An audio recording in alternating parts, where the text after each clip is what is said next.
Hello guys, welcome to our channel.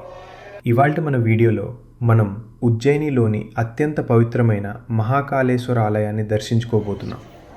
ఈ క్షేత్రం యొక్క గొప్పతనం, ఇక్కడ భస్మహారతి ప్రత్యేకత గురించి ఈరోజు తెలుసుకుందాం. పదండి, ఆలస్యం చేయకుండా మహాకాలుడి దివ్యక్షేత్రంలోకి వెళ్ళిపోదాం.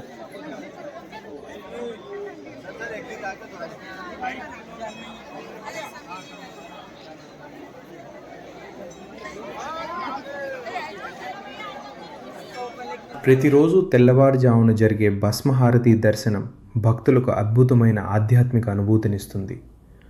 ఉజ్జయిని నగరానికి రక్షకుడిగా మహాకాలుడు భక్తుల కోర్కెలను తీర్చే దైవంగా కొలవబడుతున్నాడు. ఈ పవిత్ర క్షేత్రం యొక్క గొప్పతనాన్ని, దివ్యత్వాన్ని మా వీడియోలో చూసి ఆనందించండి. దేశంలోని 12 జ్యోతిర్లింగాలలో చితాభస్మంతో అభిషేకం చేసే ఏకైక క్షేత్రం ఉజ్జయిని మహాకాళేశ్వరాలయం. ఇక్కడ భస్మంతో అభిషేకం పొందిన జీవికి తిరిగి జన్మ ఉండదని, వారు ప్రమదగణాల్లో కలిసిపోతారని పురాణాల విశ్వాసం. హిందూ ధర్మంలో శివుడు మహాకాలుడు. భస్మం మరణానికి మరియు ఈ ప్రపంచం నశ్వరమైనది అనే సత్యానికి చిహ్నం. భస్మాభిషేకం ద్వారా స్వామివారు మరణాన్ని కూడా జయించిన వారడని, భక్తులను అపమృత్యు దోషాల నుండి కాపాడతాడని నమ్ముతారు.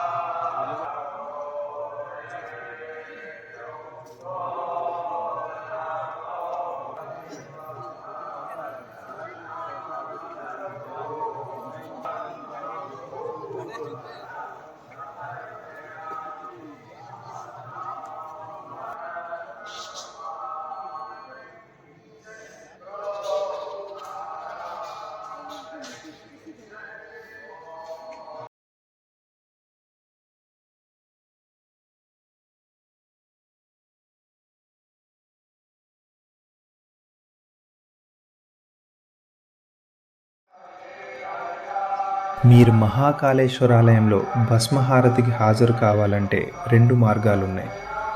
1 నెల ముందుగా ఆన్లైన్లో బుక్ చేసుకోండి, లేదా దర్శనానికి 1 రోజు ముందుగా ఆలయ ఆఫీస్ దగ్గర ఆఫ్లైన్ స్లాట్ కోసం ప్రయత్నించవచ్చు. ఏదైనా సరే ముందుగా ప్లాన్ చేసుకుంటే దర్శనం సులభమవుతుంది.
వీడియో నచ్చితే లైక్, సబ్స్క్రైబ్ చేయండి.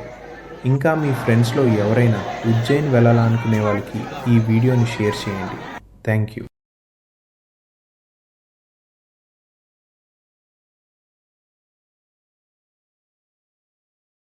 హలో అందరికీ, వెల్కమ్ టు అవర్ ఛానల్. ఈరోజు మనం 12 జ్యోతిర్లింగాల్లో 4వ జ్యోతిర్లింగం మధ్యప్రదేశ్లో ఉన్న ఓంకారేశ్వర్ జ్యోతిర్లింగం టెంపుల్ని ఎక్స్ప్లోర్ చేస్తున్నాం.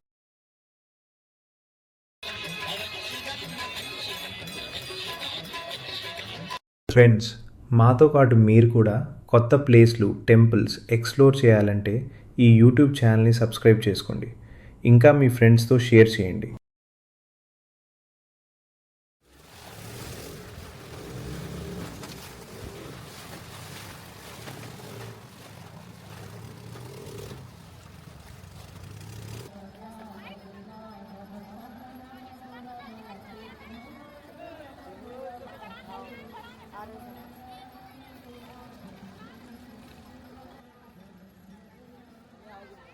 మన ముందర మహాదేవ ఓంకారేశ్వరుడి మందిరం. అక్కడికి చేరుకోవాలంటే బోట్లో నర్మదా నదిని దాటుకుని వెళ్ళాలి, లేదా ఇక్కడ కనిపించే బ్రిడ్జ్ పై నుండి నడుచుకుంటూ వెళ్ళొచ్చు.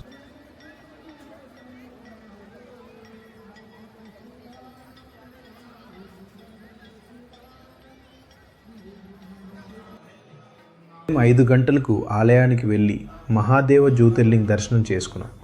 చాలా ఆనందంగా ఉంది.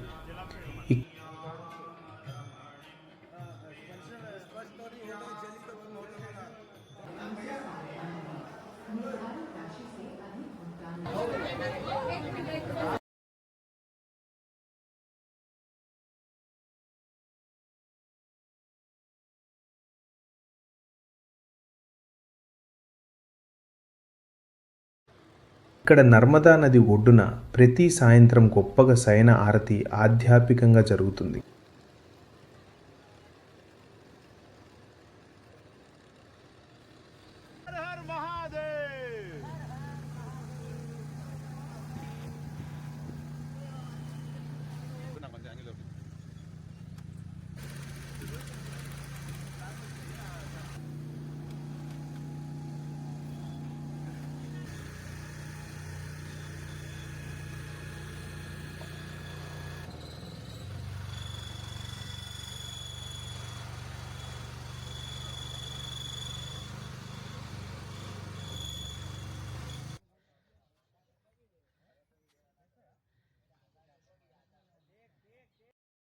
ఇప్పుడు మాందట ద్వీపంపై ఉన్న ఓంకారేశ్వర్ ఆలయం చుట్టూ నర్మదా నదిలో బోటింగ్ చేస్తూ ఓంకారేశ్వర్ టెంపుల్ గురించి తెలుసుకుందాం. ఈ ద్వీపం ఓం ఆకారంలో ఉంటుంది.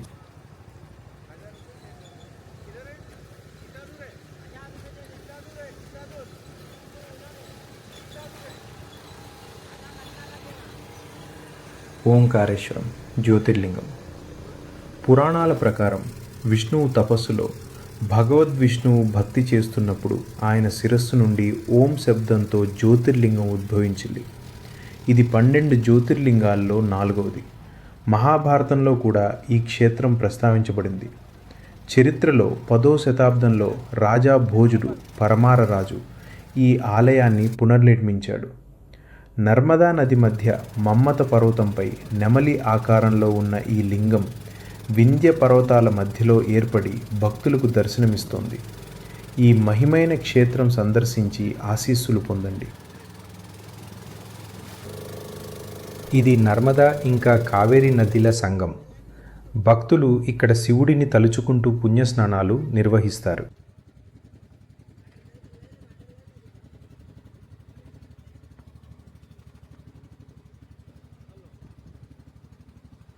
ఓంకారేశ్వర్ ఆలయం శివుడికి అంకితం చేసిన పవిత్ర క్షేత్రం.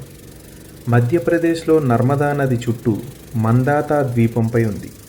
ఆ ద్వీపం ఆకారం ఓం చిహ్నంలాగా ఉంటుంది. ఓం నామానికి ప్రతీక. నెమలి ఆకారంలో భగవంతుడైన ఓంకారేశ్వర స్వామి ఈ క్షేత్రంలో వెలిసిన మహిమ. మధ్యప్రదేశ్లో నర్మదా నది మధ్యలో 12 జ్యోతిర్లింగ క్షేత్రాల్లో ఒకటైన ఓంకారేశ్వరం మనసుకు శాంతి, పాపాల నిర్మూలన ఇచ్చే పవిత్ర ధామం. ఇక్కడి 108 శ్రీరామ ఆలయాలు, ముక్తేశ్వర లింగం, మర్యాదాపురి ఆలయం అన్నీ అద్భుతాలు. నర్మదా పర్వత ప్రదక్షిణం చేస్తే మోక్షం లభిస్తుందని పురాణాలు చెబుతాయి. ఈ దైవిక క్షేత్రాన్ని ఒకసారి సందర్శించాలి. జీవితంలో అమృతావరణం పొందాలి.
చివరికి ఓంకారేశ్వర్ ఆలయం చుట్టూ బోటింగ్ పూర్తి చేశాం. ఈ బోట్ రెంట్ 2000 రూపాయలు ఛార్జ్ చేస్తారు.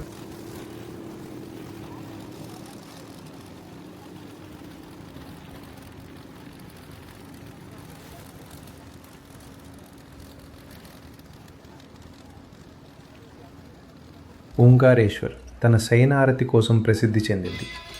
ఇది భగవాన్ శివుణ్ణి విశ్రాంతి తీర్చుకోవటానికి సిద్ధం చేసే అద్భుతమైన మరియు ప్రత్యేకమైన ఆచారం. ఉజ్జయిని మహాకాళేశ్వర్ ఆలయంలో భస్మారతికి ప్రసిద్ధి అయితే ఓంకారేశ్వర్ ప్రత్యేకత దైవిక శయనారతికి ప్రసిద్ధి. ఇది పవిత్ర హిందూ చిహ్నం ఓం నుండి తన పేరు పొందింది. మహాదేవ్ అచంచలమైన విశ్వాసంతో ఓంకారేశ్వర్ను పూజించిన వారు భూమిపై ఉన్న అన్ని చెడుల నుండి విముక్తి పొందుతారని నమ్మకం.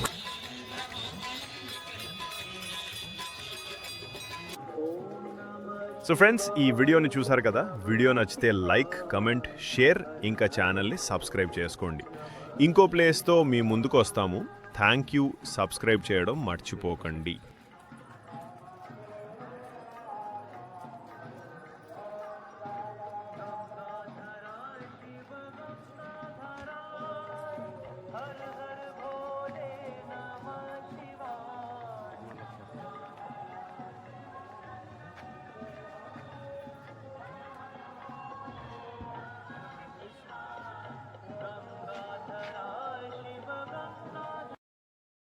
నమస్కారం అందరికీ, మా ఛానల్కి స్వాగతం.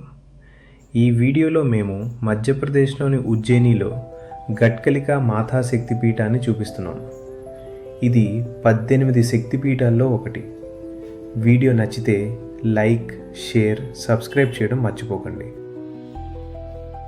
గట్కలికా మాతా ఆలయం ఉజ్జయినిలోని అత్యంత ప్రసిద్ధమైన శక్తివంతమైన శక్తి క్షేత్రాల్లో ఒకటి.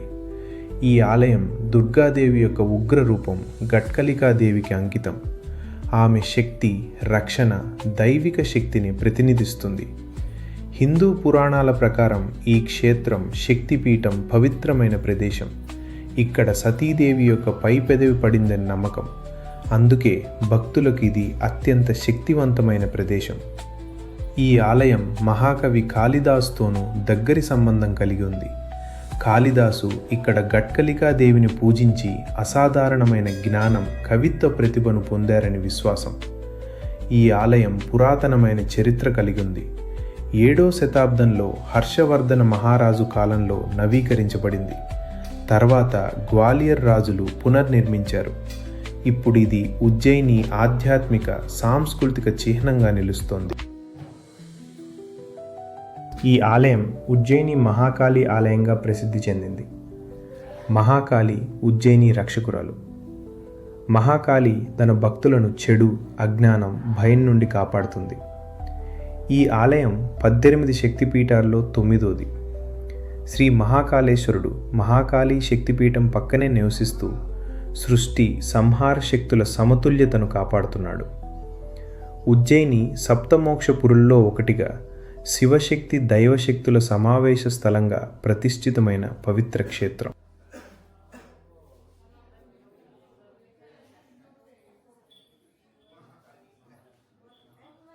మహాకాళి సింధూరంతో అలంకరించబడింది. ఇది శక్తి, రక్షణ, మంగళకర శక్తిని సూచిస్తుంది. ఆమె నాలుక వెలుపల కనిపించడం ద్వారా రక్తబీజ అసురుని రక్తాన్ని తాగి ప్రపంచాన్ని కాపాడాలనే తపనను చూపిస్తుంది. Hello guys, welcome to ion Sachin channel. ఈరోజు మనం పవిత్ర సందీపని ఆశ్రమంకు వచ్చాము. ఇక్కడే భగవాన్ కృష్ణుడు, బలరాముడు, సుదామ సందీపని గురువు నుంచి 1000 సంవత్సరాల క్రితం విద్యాభ్యాసం చేశారు.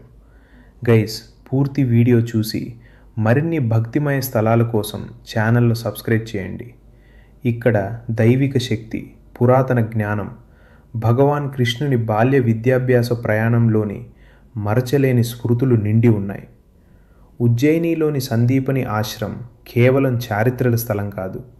ఇది భక్తి, శిష్టాచారం, నిజమైన గురుకుల ప్రతీక. ఈ పవిత్ర ఆశ్రమంలో నడుస్తుంటే భగవాన్ కృష్ణుని యుగంలోకి, సనాతన ధర్మం శాశ్వత బోధనల్లోకి ఒక్క క్షణం ఆగమననిపిస్తుంది. ఈ పవిత్ర గురుకులం నుంచే భగవాన్ కృష్ణుని జ్ఞానం, విలువలు, మహత్వం ప్రారంభమై ప్రపంచాన్ని ఎప్పటికీ ప్రేరేపించాయి. ఆశ్రమంలో ప్రసిద్ధి చెందిన పవిత్ర గోమతి కుండ, గురువు కోసం భగవాన్ కృష్ణుడు పవిత్ర నదుల నీటిని తీసుకువచ్చి నింపినట్టు నమ్మకం. ఇక్కడ మరో ప్రత్యేక ఆకర్షణ, కృష్ణుని విద్యాభ్యాస కాలంలో 1 నుంచి 100 వరకు సంఖ్యలు రాయబడినట్టు చెప్పబడే పురాతన అంకపాటరాయి.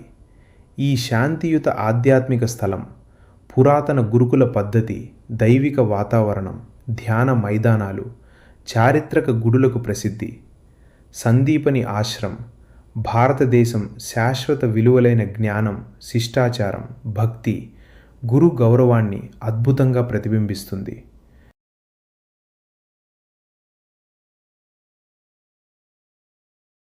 శ్రీకృష్ణుడు, బలరాముడు, సుదామలు సాందీపని ముని ఆశ్రమంలో అధ్యయనం చేసినప్పుడు శివుడు శ్రీకృష్ణుని బాలలీలలు చూడటానికి ఆ ఆశ్రమానికి వచ్చాడు. అప్పుడు నంది, శివుడు, విష్ణుమూర్తి ఇద్దరినీ కలిసి చూసి ఆశ్చర్యం, గౌరవంతో నిలబడ్డాడు. హరిహరుల సమ్మేళనానికి గౌరవంగా నంది శాశ్వతంగా నిలబడి ఉండటం దీని కారణం.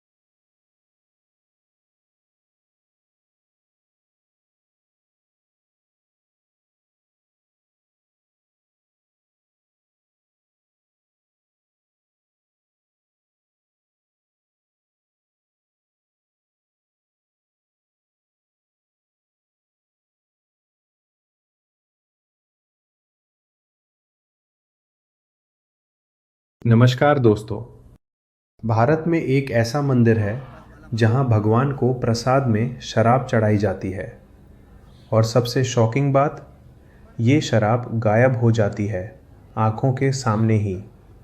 ये कोई मिथक नहीं, ये सच्चाई है और ये होता है काल भैरव मंदिर। उज्जैन के सबसे भयंकर और शक्तिशाली मंदिर श्री काल भैरव मंदिर में आपका स्वागत है। लाइक, शेयर और सब्सक्राइब करें ज़्यादा उज्जैन मंदिर एडवेंचर्स के लिए। नीचे कमेंट करें भैरव जी की जय। भारत के सबसे पवित्र स्थानों से दर्शन वाइब्स के लिए सब्सक्राइब करें। काल भैरव मूर्ति के पास कप में डाली जाने वाली मदिरा भोग की प्रसिद्धि यहाँ है, जो रहस्यमय ढंग से गायब हो जाती है। अधिकांश हिंदू मंदिरों में जहाँ आप मिठाई या फूल चढ़ाते हैं, वहाँ भक्त देवता को शराब अर्पित करते हैं।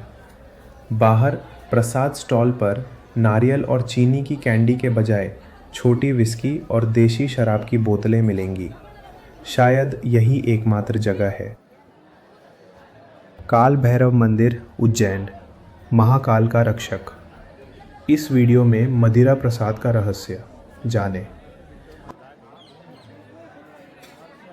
यही भैरव मंदिर शहर के कोतवाल या रक्षक के रूप में अपार आध्यात्मिक एवं सांस्कृतिक महत्व रखता है। भगवान शिव के भयंकर रूप काल भैरव को समर्पित यह मंदिर उज्जैन की सुरक्षा करता है और दुष्ट शक्तियों को दूर भगाता है। यह मान्यता महाकाल द्वारा भैरव को शहर के द्वारों की रक्षा के लिए नियुक्त करने वाली कथाओं पर आधारित है।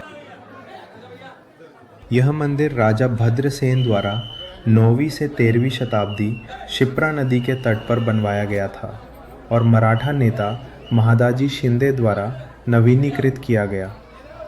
यह स्कंद पुराण और तंत्र परंपराओं जैसे अघोर व कपालिक संप्रदायों से जुड़ा हुआ है।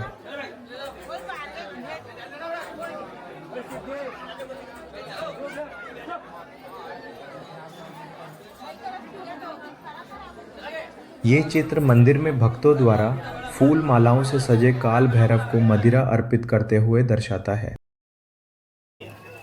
लाइक करें, ज्योतिर्लिंग और मंदिर व्लॉग्स के लिए सब्सक्राइब करें।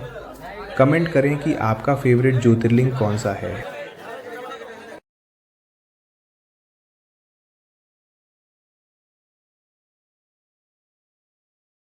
नौ ग्रहों में मंगल ग्रह का जन्म स्थान है, जन्मभूमि है, पूरे भारत का, पूरे विश्व का एकमात्र मंदिर है। जैसे अपने इंसानों का नाभि होता है, उज्जैन नगरी अवंतिका खंड अवंतिका भूमि तीर्थ नगरी में आता है। कर्क रेखा पर बना हुआ है, यहाँ से निकली कर्क रेखा महाकाल, महाकाल से सोमनाथ गुजरात। स्कंद पुराण और मत्स्य पुराण में इस मंदिर का विवरण है। शिवजी का और एक राक्षस का लिखा हुआ है। अंधकासुर नामक राक्षस था, ब्रह्मा जी द्वारा अटल मृत्यु का वरदान प्राप्त था। शिवजी मार मार के थक गए थे। शिवजी ने अपने मस्तक का पसीना इस जगह धरती पर गिरा। धरती की गर्भ में से मंगलनाथ भगवान का जन्म हुआ है शिव रूप में। इनको शिव पुत्र भूमि पुत्र दोनों कहते हैं। अभी आप अंदर जाकर के देखोगे, आपको इनकी माता जी के दर्शन करने के लिए मिलेंगे। भुवनेश्वरी माता, पृथ्वी माता का मंदिर, उनकी परिक्रमा लगाने से पूरे भारत की परिक्रमा पूरी मानी जाती है। दर्शन करने से उज्जैन दर्शन का लाभ भारत भूमि के दर्शन के बराबर का महत्व माना गया है। अभी तक आप लोग जितने भी शिव मंदिर पर गए हो, आपने शिव जी की सवारी क्या देखी है? नंदी जी भगवान यहाँ पर भेड़ पर विराजमान है, जो राजस्थान में पाया जाता है। मेंढा जिससे ऊन वगैरह प्राप्त होता है। मेष राशि और वृश्चिक राशि के स्वामी है, 9 ग्रहों के सेनापति है, 21 भाग के अधिपति है। धन संबंधी, भूमि संबंधी, पुत्र प्राप्ति, शीघ्र विवाह, कोर्ट कचहरी, ऐश्वर्य प्राप्ति, संतान उत्पत्ति, कर्जों से मुक्ति का कारण मंगल होता है। और जिनकी कुंडली में दोष होता है, मंगल दोष, काल सर्प दोष, अंगारक दोष, लड़का लड़की मांगली करते, शादी ब्याह में जिनको दिक्कत आती है, उनका यहाँ पर विशेष भाग पूजन होता है। उज्जैन नगरी में आए, अपना दान और अपना प्रसाद चढ़ाने का महत्व केवल 3 स्थानों पर रहता है। एक चावल का बोरा 2 दिन की यात्रा का समय लेकर के आते, कम पड़ता है। इतने सारे प्राचीन मंदिर भगवान यहाँ पर वास करते हैं। 9 नारायण, सत्य सागर, 84 महादेव यहाँ पर वास करते हैं। 3.5 काल की नगरी में आप लोग अभी खड़े हो। महाकाल, काल भैरव, गढ़काली का माता रानी, अर्धकाल भैरव, बाबा महाकाल को दूध जल बेलपत्र, उनके सेनापति काल भैरव भगवान को दारू का भोग, मंगलनाथ भगवान को अनाज का दान चढ़ाते हैं। दान में चढ़ता है भगवान को एक घेर का लकड़ी। अपने रक्त का संचार मंगल भगवान के द्वारा हुआ है। घर में किसी भी ये आगे लाओ भैया, किसी को खून में बीमारी होती है, ये यहाँ लाना। छोटी छोटी बात पे अपने घर में लड़ाई झगड़े होना, काल कलेश होना, ग्रह दोष होना, रणमुक्ति कर जाना। आने वाले जीवन काल में अपने माता पिता बच्चों के ऊपर मंगल का दोष, मंगल की छाया नहीं आती है।